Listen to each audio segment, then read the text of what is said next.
Este programa es clasificación A, contenido dirigido para todo público. Lourdes Martínez y Martínez Parza conducen Frecuencia Laboral, el espacio donde los trabajadores son la noticia. Bienvenidos. Muy buenos días, yo soy Lourdes Martínez. Hoy es sábado 20 de mayo del 2017. Saludo a nuestro auditorio en el interior del país, en la Ciudad de México y a quienes nos contactan en el extranjero a través de nuestro portal www.frecuencialaboral.com. Hola Martín, ¿cómo estás? Buenos días. Hola Lulú, buenos días amigos del auditorio. Enviamos un saludo a toda la clase trabajadora del país, en especial a los miembros activos y jubilados del Sindicato Mexicano de Electricistas. Iniciamos con Frecuencia Laboral, el espacio en donde los trabajadores son la noticia.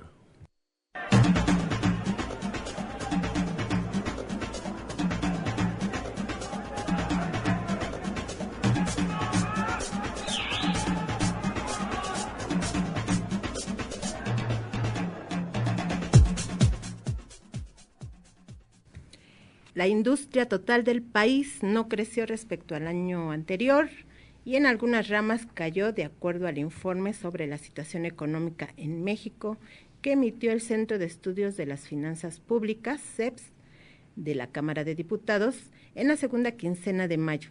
Déjenme reír para no llorar. Déjenme reír, ay mamá, para no llorar. ¿Qué va? Déjenme cantar, para que la pena no duela tanto. Déjenme reír, ay mamá, para no llorar. ¿Qué va? Déjenme cantar, para que la pena no duela tanto. Nos vamos a reír para no llorar, como dice la canción de Rubén Blades, porque de acuerdo al Centro de Estudios de las Finanzas Públicas de la Cámara de Diputados, la actividad minera se redujo 9.3% en el último año y la generación de electricidad, gas y agua 0.4%, pero hubo 761.311 nuevas plazas de trabajo y eventuales permanentes que según este informe, la pregunta es ¿cómo le hicieron para que hubiera más empleo si la producción está cayendo? Por otra parte, el CEPS reconoce que la inversión tuvo una reducción real, la inversión total para la producción, de 3.12% y la confianza del consumidor se perdió en 5.6% desde los últimos 15 meses, lo cual se refleja en bajo nivel de compras. Y volvemos a hacernos la pregunta, ¿cómo es que creció el empleo en un panorama económico en donde todo se cae, Martín? Sí, vienen maquinando todas las cifras, la información que da desde no nada más la Cámara de Diputados, sino también la Secretaría del Trabajo, Previsión Social y las cuentas alegres que hace el presidente Peña Nieto, de que se han venido generando más de 2 millones de empleo. Y luego sale el del Seguro Social a decir lo mismo, cuando sabemos que estamos en una contracción económica, producto de estos vaivenes, de la salida de capital del país por parte de los especuladores y el efecto Trump, que todavía nuestra economía no se levanta. Entonces, en las principales áreas productivas o desarrollo de la industria manufacturera, pues no se han instalado más empresas y hay graves problemas de abasto de electricidad en el país, en las zonas industriales, incluso de vapor. Hoy uno de los problemas que tiene la CFE es el tema del gas. Se venía generando electricidad con combustóleo en las termoeléctricas, empezaron a cambiar al gas y no hay gas. Pues hoy se están haciendo los ductos de gas. Apenas esta semana escuché al secretario de Energía diciendo que ya resolvieron un problema de derechos de vía de pasar una licitación que hicieron de un ducto de gas que viene de Estados Unidos, de Brownsville, para pasar el Golfo de México, llegar al puerto de Tuxpan y causarlo al centro del país, que es el de mayor consumo de gas, pero está en proceso las obras de construcción. El problema es lo que decíamos la semana pasada, ¿no? Que sí hay gas y en exceso, pero lo queman para cumplir con negocios privados que hacen funcionarios con recursos públicos y con empresarios extranjeros para traer gas del exterior y vendérnoslo 10 o 20 veces más caro. Entonces, los mexicanos deberíamos estar pendientes de todos esos, ahora sí que de todas esas transacciones, porque realmente son maniobras con las que ellos sacan recursos para sus arcas personales. Sí, lo dijo categóricamente el ingeniero Galicia la semana pasada, donde todo el tiempo donde están las terminales de las refinerías están quemándose ese gas, y ese gas debería estarse utilizando para la propia industria, pero no lo hacen. Y hoy pues las dos grandes licitaciones que hicieron la CFE, porque hoy la CFE se va a dedicar a vender gas, hicieron la licitación del ducto Los Ramones y este otro que viene de Broadville para pasar por el Golfo de México y llegar a la zona central del país, pero sí tienen una crisis en este momento la industria, y el Estado no ha podido satisfacer estos componentes para mejorar las condiciones del desarrollo del país. Claro, y la gente puede decir, bueno, pues a mí qué me importa eso, ¿no? O sea, eso es algo en lo que yo no tengo nada que ver, pero por supuesto que tienen que ver, porque el gas que compran en su casa o la luz que compran en su casa es más cara precisamente por ese tipo de negocios. No tendríamos que pagarlo la importación de gas natural a $14 por barril. Por millón de BTU. Por unidad. Tendríamos que estarla pagando a como estaba en México, que era a 14 centavos, 15 centavos, 20 centavos, ¿no? Sí, se han hecho una serie de análisis de cómo están las tarifas, incluso ha habido foros de manera permanente donde el componente de la tarifa eléctrica, por ejemplo, trae cargados una serie de impuestos que todos va a parar al gobierno, y todavía le agregas el impuesto al valor agregado, y luego todavía le agregas el derecho de alumbrado público, y entonces ya viene dando una cuenta exorbitante, y así ha pasado en todos los países donde han privatizado. En todos los países europeos, por ejemplo, en Francia, 14% de los franceses no tienen para pagar la luz. Así ha pasado en España, aquí han venido ponentes españoles a decir, miren, es que la tarifa en España se integra así, tanto de impuestos, tanto es el costo de producción, tanto el costo de transmisión, tanto el costo de distribución, pero además le cargan todos estos impuestos, y entonces hacen una tarifa que es realmente impagable, y nuestro país pues no es la excepción. El despertar del gallo. Bien, la pregunta del despertar del gallo el día de hoy, ¿qué dice la Ley Federal del Trabajo sobre cuántos trabajadores extranjeros puede contratar una empresa?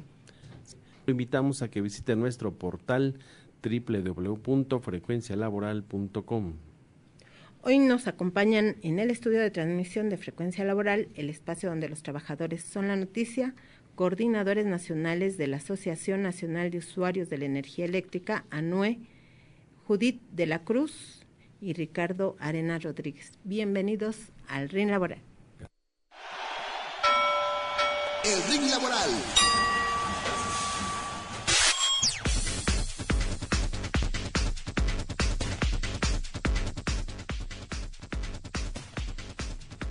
Bueno, pues, ¿qué nos tienen de información? Ya llevan desde el 17 de abril en plantón precisamente por estos cobros excesivos de luz, por contratos que hacen altos funcionarios públicos. En este caso fueron de Pemex y Comisión Federal de Electricidad durante el gobierno de Calderón.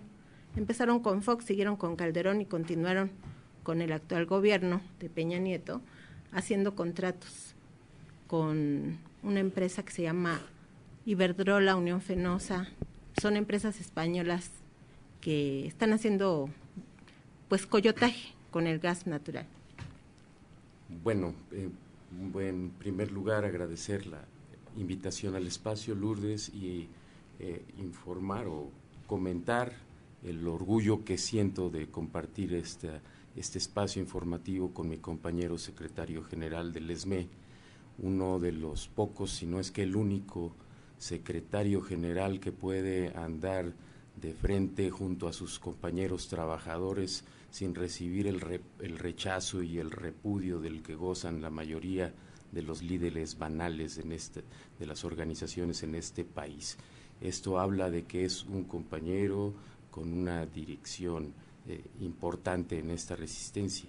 Y bueno, desde la ANUE nosotros nos organizamos para defendernos de los abusos que viene cometiendo Comisión Federal de Electricidad en las facturas que llegan a nuestros hogares, porque honestamente las condiciones de vida de más de 70 millones de mexicanos son tales que es imposible pagar estas altas facturas. También nos acompaña Judith de la Cruz. Bienvenida. Buenos días. Igualmente, como mi compañero, bueno, estamos agradecidos con el señor secretario general por el apoyo que nos han brindado.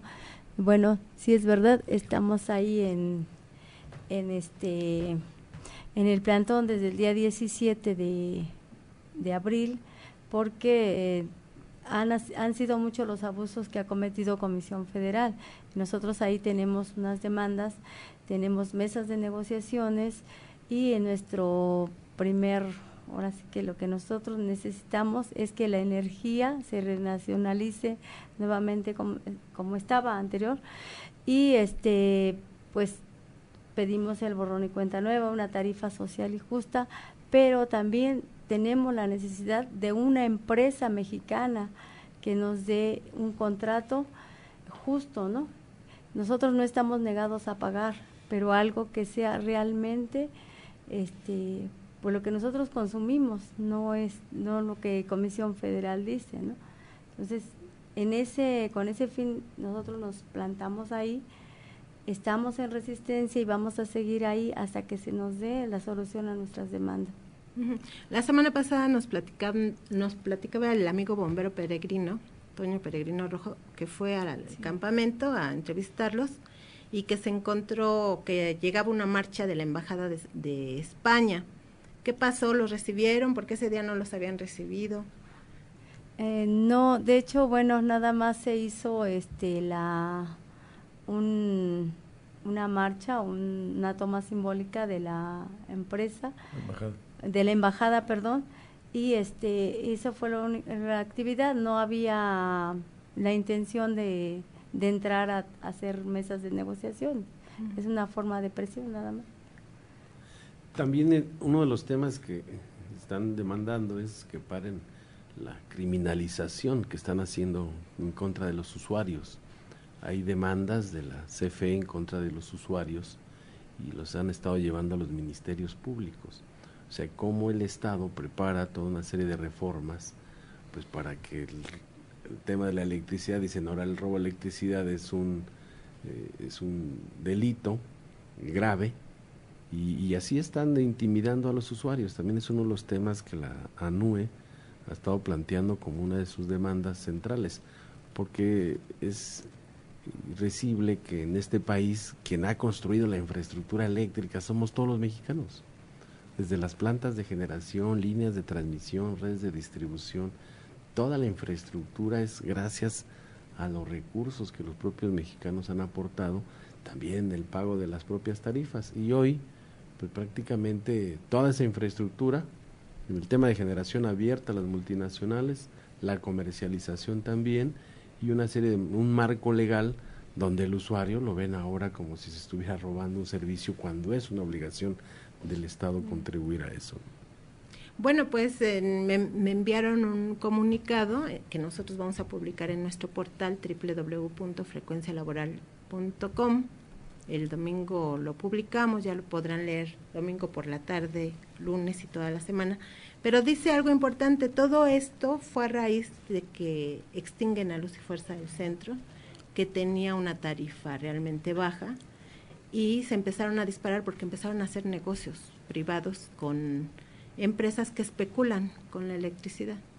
Sí, en efecto, la crisis que se genera con los usuarios de electricidad surge a partir del golpe que le dan a Luz y Fuerza con la intención de acabar con el SME, porque en ese entonces, en 2009, los antecedentes es que el SME tenía una pelea ya muy fuerte de más de 10 años, deteniendo las intentonas privatizadoras desde Zedillo, Fox y Calderón, y no es sino hasta 2009 cuando deciden dar un golpe violento fuera de la ley, atentando contra todos los poderes del Estado, y sacan al SME de la jugada para avanzar en la privatización, y es a partir de ahí donde se gesta ya esta gran alianza entre las transnacionales con el poder oligárquico en nuestro país y nuestros gobernantes para abrir toda la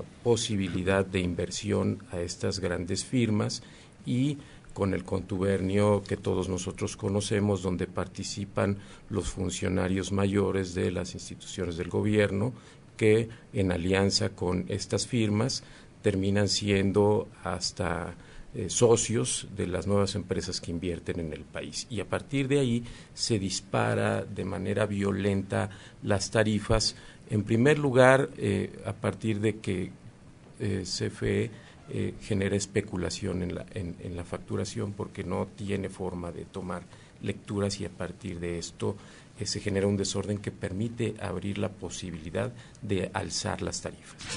Estás escuchando Frecuencia Laboral con Lourdes Martínez y Martín Esparza. Seguimos. Como conclusión, ustedes que han reflexionado en sus reuniones aquí en el plantón que tienen en Reforma e Insurgentes. Nos queda claro que las mentiras de Calderón y de Peña Nieto, pues son solo eso, mentiras, ¿no? Dijo que iba a haber un buen servicio en la electricidad, los costos iban a mejorar, y vemos todo lo contrario.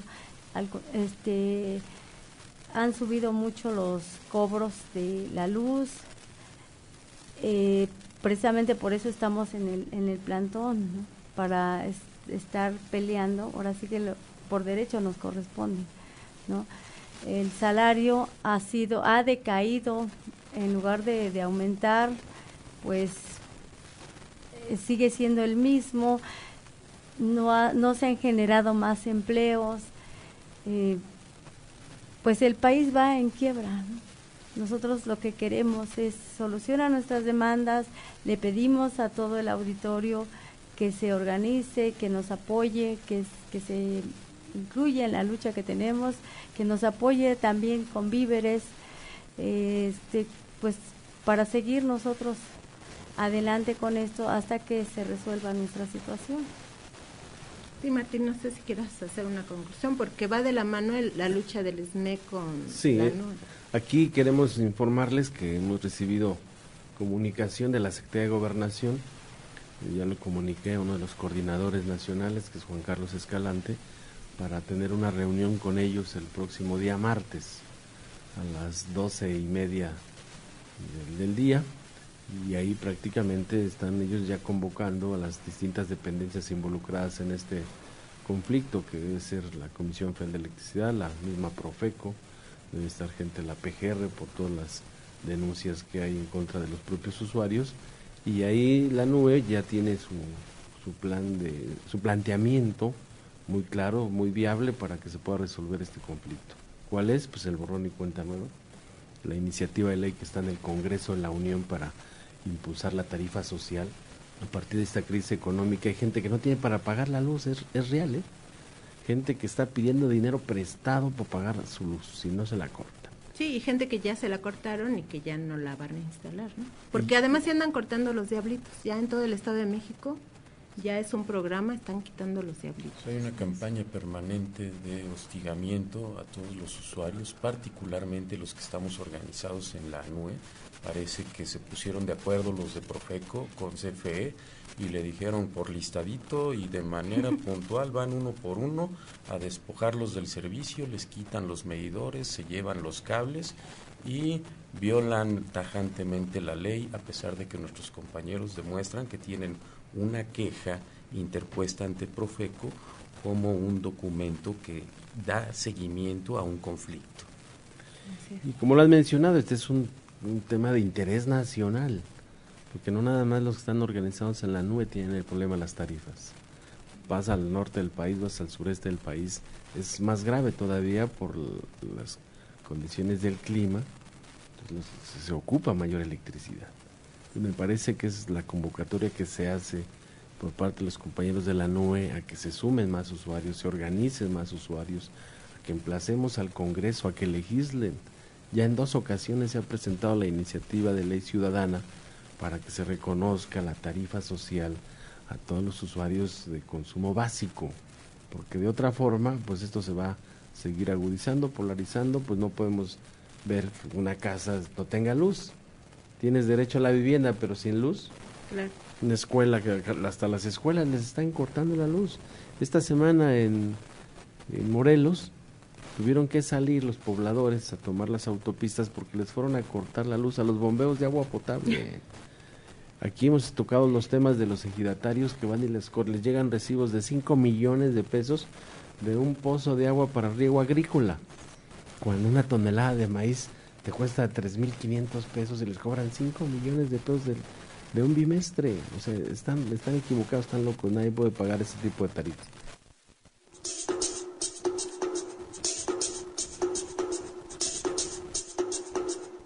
Seguridad Social, ¿sabes lo que es?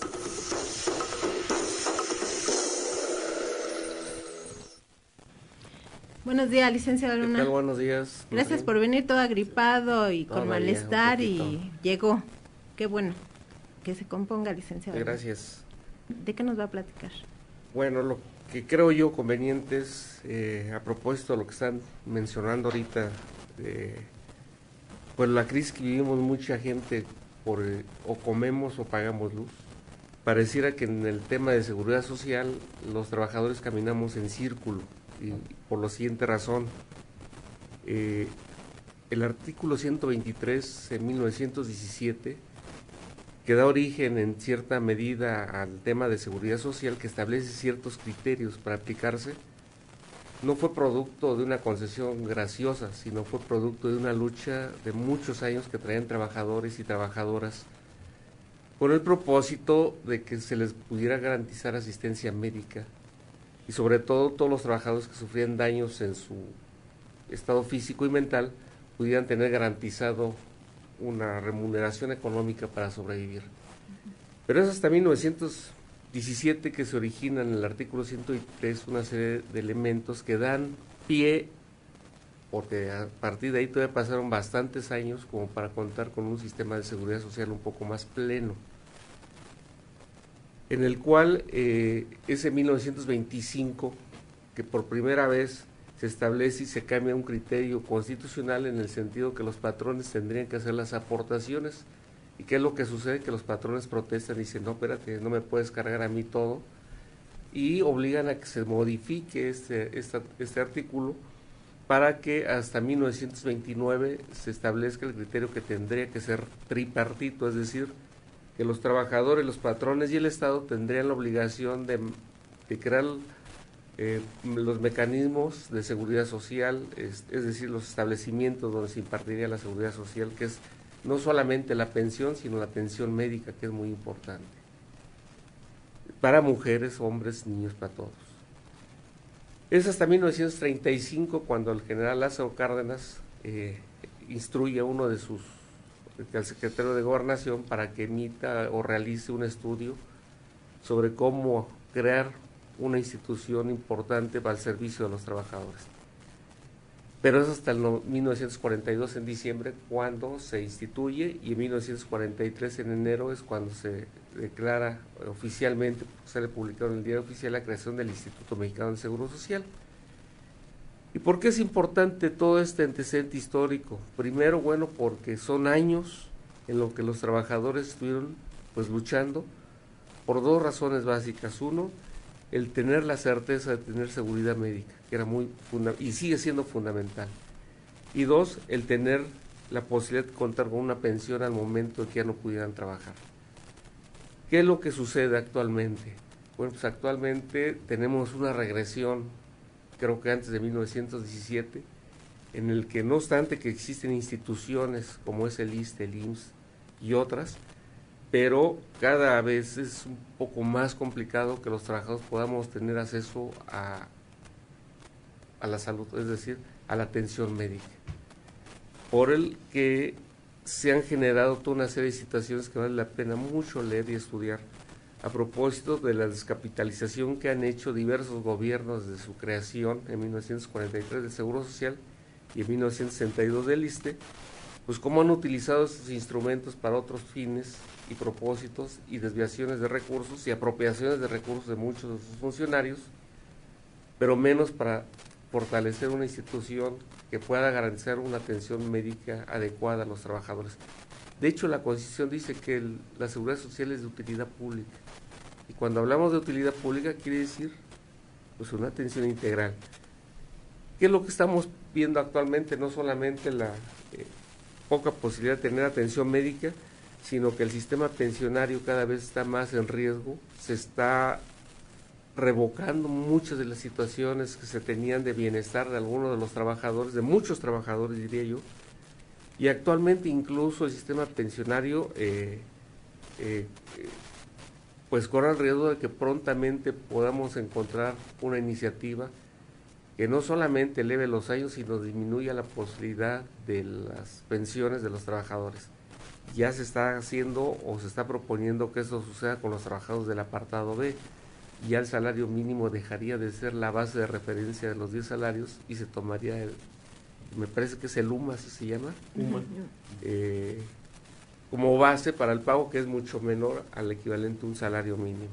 Y en el caso de los pensionados del Seguro Social, pues la restricción es igual, la están aplicando hasta 10 salarios mínimos, aunque usted pague más, porque hay trabajadores que ganan más de 10 salarios mínimos, pero hasta ahí sería.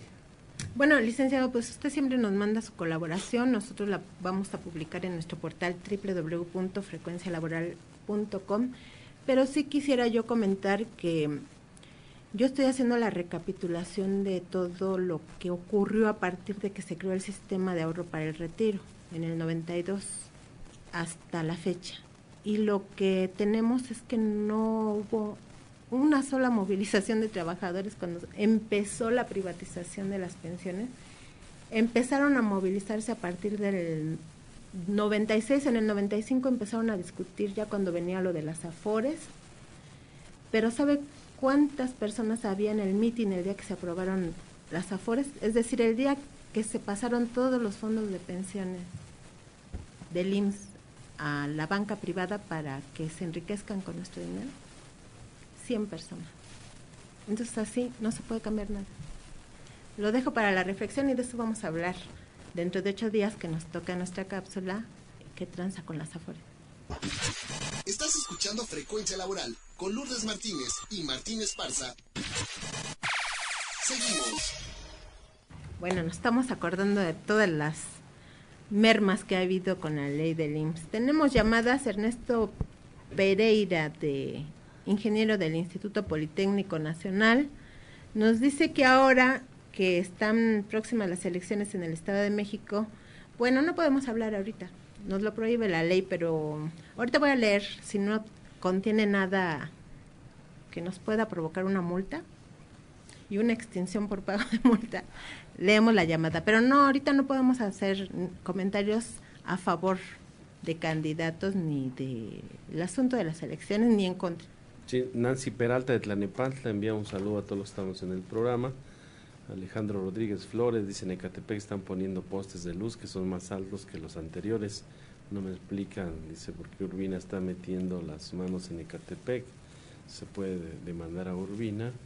¿Qué podemos hacer para parar la construcción de estos postes? Alejandro Serrano saluda a los que estamos aquí. Son de Hidalgo, productores de Betabel, de Tlahuelilpan, Hidalgo. Hasta allá nos están escuchando. Sí, bueno, ya leí el comentario de Ernesto Pereira, es ingeniero del IPN, y dice que hay que hacer un voto de conciencia. Y creo que sí, hay que ir a votar conscientemente, no por promocionales ni porque me cae bien, sino porque creamos que pueda mejorar la situación. Y nos vamos a más información. Los trabajadores al servicio del Estado pasaron a convertirse en servidores públicos. Y con eso no se enteraron, pero ya adquirieron la obligación de hacer su declaración patrimonial.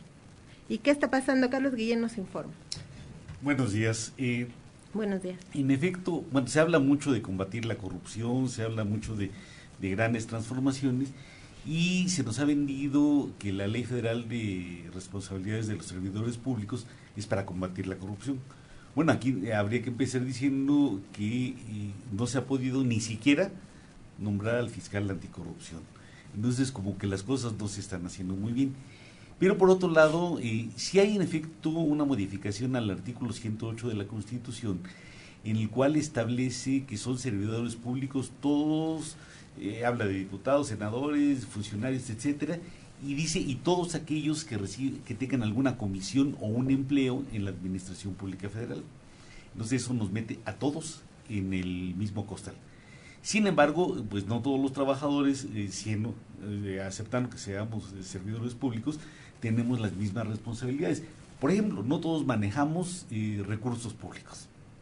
Sin embargo, en la semana que termina, la Contraloría Interna del Instituto Nacional de Investigaciones Nucleares estuvo convocando a los trabajadores para informar que, puesto que ya somos todos servidores públicos y puesto que la ley correspondiente establece que se deben presentar la 3 de 3, la declaración patrimonial, la fiscal y la de conflicto de intereses, ahora los trabajadores lo debemos hacer.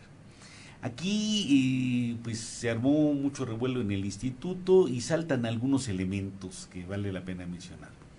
Uno, pues si es una ley, se tiene que aplicar a todos. Y resulta que en un breve sondeo que hicimos con sindicatos similares al nuestro, y solo a nuestros compañeros del Instituto Mexicano de Tecnología del Agua les están planteando algo similar, que todos los trabajadores deben presentar sus declaraciones. Y sí encontramos que en varios casos ha habido intentos. Por ejemplo, en el Centro de Investigaciones y Estudios Superiores en Antropología Social, lo trataron de hacer hace algún tiempo, se echó atrás. El caso del Instituto Nacional de Astrofísica, Óptica y Electrónica también, incluso ahí le fueron bajando y finalmente quedaron que nada más a los cajeros. Bueno, los cajeros son sindicalizados, ellos no deciden, quienes deciden son sus jefes, y también quedó en que solo de jefe de departamento hacia arriba. Y así en varios lugares, incluso averiguando encontramos algunos antecedentes. A nuestros compañeros del Sindicato Mexicano de Electricistas hace muchos años trataron de aplicárselos, los compañeros se ampararon y ganaron, ¿sí? Entonces aquí nos llama la atención. Uno, se dice que a partir del 19 de julio es que entra en vigor esto. Y las personas que nos dieron las pláticas en ningún momento dijeron de dónde sacan esa fecha mágica del 19 de julio. Revisando las modificaciones a la ley correspondiente, no encontramos esa fecha. O sea, no está ni en la Constitución, no está en la Ley Federal de Responsabilidades. Entonces es alguna instrucción, algún acuerdo que está en otro nivel. Entonces ahí esto lo tenemos que ver.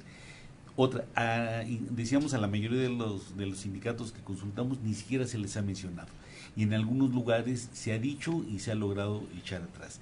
Nos preguntamos por qué a los trabajadores del Instituto Nacional de Investigaciones Nucleares y del Instituto Mexicano de Tecnología del Agua se nos pretende aplicar. ¿Quieren que seamos conejillos de indias o qué? Pero bueno, estamos recabando la información correspondiente y vamos a tomar las medidas pertinentes. Pero sí, sí quisiéramos señalar, así no se combate la corrupción. Cualquier irregularidad que eventualmente pudieran encontrar en nuestros compañeros no sería absolutamente nada comparada con las que tienen los grandes funcionarios. Tan solo en nuestras instituciones, la contratación de flotillas de autos, la remodelación de las oficinas de los altos funcionarios, etcétera, y son fuentes potenciales de corrupción. No así el salario de los trabajadores, que es insuficiente y que muchas veces lo tenemos que poner parte de él para poder trabajar. Ya lo hemos señalado en algunas ocasiones, en la mayoría de nuestros centros de investigación, instituciones educativas y de cultura, y como no tenemos lo suficiente para trabajar, tenemos muchas veces que aportar nosotros mismos. Entonces, creemos que si es positivo que se combata la corrupción, creemos que debemos hacer aquello que establezca la ley, pero tampoco que vamos a hacer cosas que afecten a los trabajadores. Y termino con esto llama mucho la atención, esto de que quieren que hagamos múltiples declaraciones. Recordemos que hace algunos años se habló de que todo el mundo tenía que registrar sus teléfonos celulares. ¿Y dónde quedó esa información? Después estuvo el otro caso, el del Registro Nacional de Vehículos, ¿y dónde quedó esa información? Y había un torturador. Sí, se lo entregaron a un torturador argentino. Entonces, ¿a quién quieren y para qué quieren que le demos nuestra información? Un compañero de uno de los sindicatos amigos nos decía, bueno, finalmente lo que nosotros podríamos declarar es un proceso de empobrecimiento explicable. y se supone que la ley lo que busca es detectar casos de enriquecimiento inexplicable. Entonces, ustedes van a explicar la pobreza. Sí, entonces, bueno, estamos en eso, estamos recabando la información y pues vamos a tomar las medidas que sean necesarias, y no solo para protegernos como trabajadores, sino para proteger el interés general de los trabajadores. Hoy nos lo dicen en dos instituciones, nada garantiza que no se plantee de una manera más generalizada posteriormente. Y también a nuestros compañeros de los sindicatos, pues están muy alertas, que no nos vaya a pasar como en otros casos que ya se han mencionado, en que implementan medidas y los sindicatos luego no nos damos cuenta hasta que ya están encima.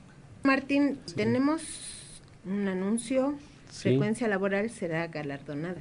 Sí, efectivamente, en otra información, Frecuencia Laboral será galardonada con la presea Ricardo Flores Magón por el Sindicato de Trabajadores Académicos de la Universidad de Chapingo. Esto será el próximo 23 de mayo de este año a las 10 de la mañana en el Auditorio Álvaro Carrillo.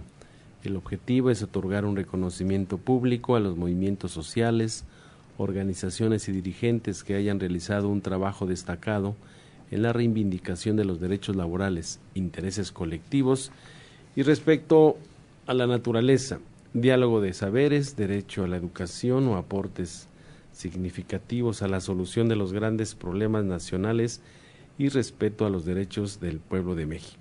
También recibirán la presea Ricardo Flores Magón del Sindicato de Trabajadores Académicos de la Universidad Autónoma Chapingo, el Sindicato Mexicano de Electricistas, la CENTE. Entonces lo vas a recibir por doble, Martín, por el SME y por Frecuencia Laboral. No, ahí vamos a estar, bueno, compartiendo el espacio con los maestros también de la coordinadora CENTE, que han hecho una excelente lucha de resistencia también. Bueno, también están los padres de familia de los 43 jóvenes desaparecidos de Ayotzinapa, el sindicato del Instituto Mexicano de Tecnologías del Agua y el Sindicato Independiente de Investigadores del Instituto de Investigaciones Forestales, Agrícolas y Pecuarias, Sindicato de la Unión de Trabajadores del Instituto de Educación Media Superior del Distrito Federal, Sindicato Único de Trabajadores de Apoyo de la Universidad Tecnológica de Nezahualcóyotl y el movimiento Salvemos Tezontlali, que son los cerros que están por allá, más allá de Texcoco. Quiero comentarles que a nosotros nos preguntaron a quién galardonar del equipo y realmente pedimos que fuera al equipo, porque aquí en Frecuencia Laboral hacemos una actividad voluntaria desde hace casi 12 años. Martín Esparza, su servidora, el licenciado Luna, Toño Peregrino, pues somos fundadores. Llevamos 12 años, se han ido integrando más compañeros como Carlos Guillén, con todo el ánimo, Andrea Luna, otros compañeros que están aquí integrándose de unos años para acá, pero creemos que debe ser a todo el equipo porque realmente pues es poner trabajo físico, trabajo intelectual, recursos económicos y pues todos merecemos un reconocimiento. Y un agradecimiento de mi parte como directora y conductora del programa a todos los que han querido colaborar voluntariamente. Ha habido otros que se han quedado en el camino. También, bueno, nuestro agradecimiento en un momento apoyaron, después pues realmente no hay recursos para pagar y si fuera por los recursos pues ya no existiríamos, por los recursos económicos. Esto ha valido por los recursos humanos, la capacidad y la capacitación personal, porque nos estamos capacitando constantemente para mejorar la información, Martín. Sí, efectivamente este esfuerzo de hace casi ya 12 años para darle voz a los trabajadores. En un país donde las grandes cadenas comerciales de difusión de radio, televisión, prensa, solamente le dan voz a los políticos, a los diputados, senadores, gobernadores y a los grandes empresarios. Y en el mundo del trabajo hay bastantes violaciones sistemáticas a los derechos de los trabajadores, huelgas olvidadas con muchísimos años, la violación sistemática en el caso del SME de manera autoritaria y fascista por el gobierno de Calderón, y este espacio ha contribuido a darles voz y a que la sociedad sepa qué es lo que está pasando en el mundo del trabajo y en los movimientos sociales. Muchos movimientos sociales aquí se les ha dado este espacio para poder denunciar, para poder llamar a la solidaridad del pueblo de México, y creo que esa es la gran labor que se ha hecho. Y bueno, enhorabuena porque Lourdes Martínez, en su iniciadora de este proyecto, me acuerdo que se llevó a varios dirigentes sindicales para que entre todos lo pudiéramos saca adelante. Sin embargo, bueno, pues estamos hasta acá por tu esmero y porque le has metido muchas ganas con Toño Peregrino, Gracias. El bombero peregrino, que todos los programas con sus cápsulas de recomendaciones y de prevención de incendios y de accidentes, ¿no? Con mucha labor le decía Jesús Luna, ¿verdad? Y aquí está, y yendo para allá, asesorando de manera gratuita. Y bueno, aquí está Frecuencia Laboral, que es de todos los trabajadores de este país. Sí, y decía, bueno, finalmente Martín Esparza fue el único que quiso apoyar el proyecto. El licenciado Luna, que se hace mucho trabajo tras bambalinas. O sea, aquí es como el mole ya preparado, pero realmente para hacer el mole hay mucho trabajo detrás, antes y después del programa, licenciado Luna. Efectivamente. Yo creo que este reconocimiento podría decirse que es pedantería, pero me parece que es un digno reconocimiento a los que hemos participado en estos casi 12 años. Y digo todos los que hemos participado, porque algunos desafortunadamente ya no están aquí por distintas razones, porque fallecieron, como el amigo Popeye, pero la labor de todos nosotros es esa, y yo creo que es el propósito de informar, contribuir a que nosotros los trabajadores podamos construir un México diferente. Estás escuchando Frecuencia Laboral con Lourdes Martínez y Martín Esparza. Seguimos. Tenemos llamadas del auditorio. Víctor Hernández dice que si se imaginan ustedes todo lo que se podría haber hecho con los 265,000 millones de pesos que se robaron los gobernadores priistas prófugos. Pues eso y mucho más, que también de otros colores y sabores se han birlado. En realidad México ha sido saqueado por muchas vías. Decíamos que un agradecimiento a todos los compañeros que han participado en el programa desde un origen, otros que se han ido integrando, que pues realmente no se hubiera hecho sin su colaboración voluntaria, ¿no? Que todo es muy importante, y queríamos pues que nos comenten cómo ha sido su experiencia. Andrea Luna, que nos apoya en los teléfonos, nos apoya transcribiendo las entrevistas las participaciones de Martín, y nosotros las publicamos en el portal para que los electricistas se enteren de cómo está la situación, por ejemplo. Andrea. Sí, pues es una oportunidad. Creo que es un gran trabajo el que hemos hecho todos nosotros, en especial para mí, que todavía soy joven. Te da una perspectiva de lo que nosotros nos estamos enfrentando desde ahorita. Si bien no tengo un trabajo estable, pero sí nos hace pensar todas las condiciones que hay y las condiciones en las que nosotros como jóvenes vamos a llegar, y lo que deberíamos estar haciendo desde ahorita. No importa si somos trabajadores o si somos estudiantes o si somos amas de casas o lo que sea, nosotros debemos de pensar cómo podemos luchar para tener un mejor futuro. Entonces, el programa creo que expande todo ese panorama y da diferentes dimensiones de lo que es la vida de las personas, en especial en México, y lo que deberíamos hacer juntos para lograr mejores condiciones de vida en general. Así es, Andrea, pues organizarse y tomar conciencia, ¿no? Que son los primeros pasos. Y muchas gracias por tu apoyo. Carlos Guillén, que pasó de ser secretario de prensa del SUTIN a ser reportero asignado de Frecuencia Laboral, ya permanentemente. En realidad los sindicatos deberíamos tener, digo deberíamos porque es una gran ausencia, una política constante de medios, una política constante de información. Sin embargo, lo que ocurre en los hechos es que nuestras secretarías de prensa, de comunicación, como se llamen, están en actividades internas muy rutinarias, y solo nos acordamos de que existen los medios cuando tenemos algún conflicto, cuando se nos complica la revisión contractual, cuando nos corren a alguien, cuando tenemos estos problemas.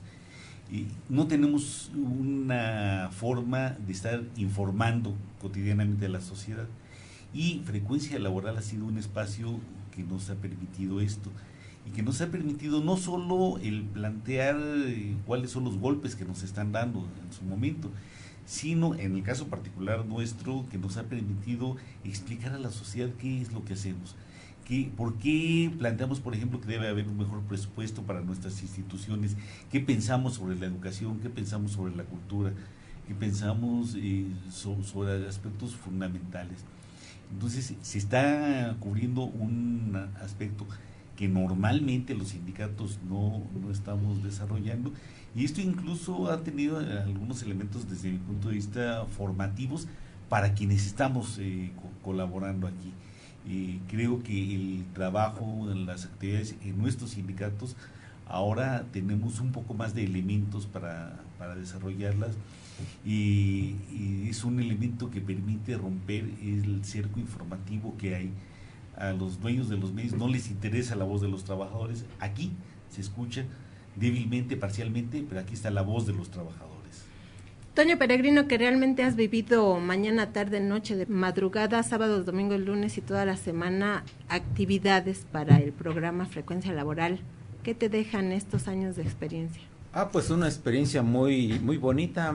En el 2005 nosotros teníamos un conflicto, yo todavía era bombero activo, habíamos formado el sindicato de bomberos, y ya teníamos contrato colectivo, pero las autoridades del gobierno, del DF, antes ahora Ciudad de México, no reconocían bien al sindicato todavía, y todavía no querían aplicar el contrato colectivo que se había ganado con una huelga. Y aquí en Frecuencia Laboral nos entrevistaron, Lulú nos entrevistó, y solamente así se destrabó este conflicto. El gobierno dijo, ¿saben qué? Ya no vayan a los medios, ya cállense y vamos a respetar el contrato que ellos mismos habían firmado. Pero fue muy importante los medios de comunicación. Lo malo es que no todos los medios están dispuestos para los trabajadores, pero Frecuencia Laboral sí. Entonces de aquí se destrabó y empezó el contrato colectivo a ser una realidad con los trabajadores bomberos. Ahora ya hay varias revisiones, ya es otra cosa el sindicato de bomberos. Fue gracias a Frecuencia Laboral que se destrabó ese conflicto. Ya una vez integrado aquí, yo me jubilo, paso a otra etapa y empiezo aquí a colaborar con Frecuencia Laboral, y es muy bonito ahora ser a veces reportero.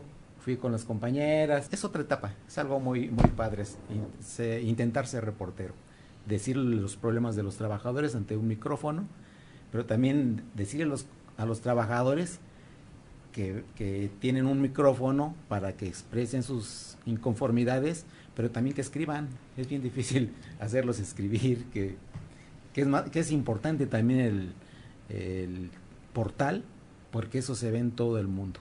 Aquí se escucha todo México, el portal se ve en todo el mundo. Bueno, nos está correteando el tiempo, pero Martín. Yo solamente unos anuncios que hay para esta semana que viene. Como uno de los esfuerzos también de los jubilados pensionados está el 5º Congreso Nacional Extraordinario de la Confederación de Jubilados Pensionados de Adultos Mayores, que como bien lo ha dicho el licenciado Jesús Luna, pues hay toda una política de acechanza en contra de los derechos adquiridos de los jubilados y pensionados de todo el país. Es a las 12 del día en el auditorio Ernesto Velasco, que está en Insurgentes 98. Y el día martes, está la convocatoria que hace Gobernación a la NUE, a la Asamblea Nacional de Usuarios de la Energía Eléctrica. Me parece que todos, de manera solidaria, tenemos que acompañar para que las demandas de la NUE se hagan realidad, para que cumpla el gobierno. Y en el caso del ESME estamos trabajando varias actividades con los representantes. También nos vamos a movilizar esta semana, que se estableció con el gobierno una nueva reunión. Esta semana tuvimos 2 actividades, una en el INDAVIN, ya con el proceso de desincorporación de los bienes que tenía Luz y Fuerza para la cooperativa, ya estamos trabajando esa parte, y la otra que tuvimos una audiencia en la Junta Federal de Conciliación y Arbitraje de la demanda que interpuso el ESME en contra del SUTER. Llegó su cuerpo jurídico, se hizo una ampliación de la demanda y tenemos los próximos días nueva audiencia en la Junta. Tenemos a la doctora Josefina Morales en la línea telefónica porque quiere hacer un pronunciamiento de una organización en la que ella está como también codirigiendo, que es la Sociedad Latinoamericana de Economía Política, sección México, se llama CEPLA, y también queríamos que nos hiciera un comentario porque cumplimos desde 1994 a la fecha 23 años de estar en la OCDE, pero yo creo lo de la OCDE no va a dar mucho tiempo. Pero maestra, buenos días. Días, Lulú, y felicidades a todos y saludos a todos y cada uno. El llamado dice lo siguiente: justicia para Javier Valdés. México vive un largo y tortuoso periodo de descomposición del Estado con hitos históricos, 1968, 1988, 1994, que a partir de la supuesta transición de partidos en el gobierno, se profundizó con la desestructuración del poder central y su desarticulación regional. La guerra de Calderón contra el narcotráfico precipitó al país en la violencia, la criminalidad y la impunidad y ha sumido al país en la tragedia. El crimen, la acumulación mafiosa, la corrupción y la impunidad se han vuelto mecanismos estructurales del capitalismo mexicano con la crisis y el neoliberalismo. Ahora, en 2017, toca fondo con los asesinatos acumulados de periodistas y defensores de derechos humanos. Hombres y mujeres que han dado voz a las víctimas y mostrado la connivencia entre el gobierno y el crimen organizado. A la desaparición forzada de mexicanos que se mostró con los 43 estudiantes de Ayotzinapa. A las mujeres asesinadas y criminalizadas y han dado luz al descubrimiento de centenares de cadáveres por el territorio nacional. El 1 de enero de 1994, los indígenas del México profundo del sur del país dijeron basta, y en septiembre de 2014 surge desde Ayotzinapa el grito nacional: fue el Estado, justicia, justicia. Ahora, en mayo de 2017, ante el asesinato del periodista Javier Valdés, resurge el clamor social: basta ya, justicia. CEPLA México llama a juntarnos y organizarnos, a solidarizarnos y luchar en todos los frentes, de la electoral a la resistencia cotidiana, del de la justicia a la lucha ciudadana. Doctora, muchísimas gracias. La próxima semana abrimos espacio para hablar de esta tragedia de la OCDE. ¿Cómo no? Con mucho gusto. Nos vemos entonces. Nos vamos. Hasta la próxima. Frecuencia laboral. Escúchanos el próximo sábado de 7 a 8 de la mañana por el 760 de AM.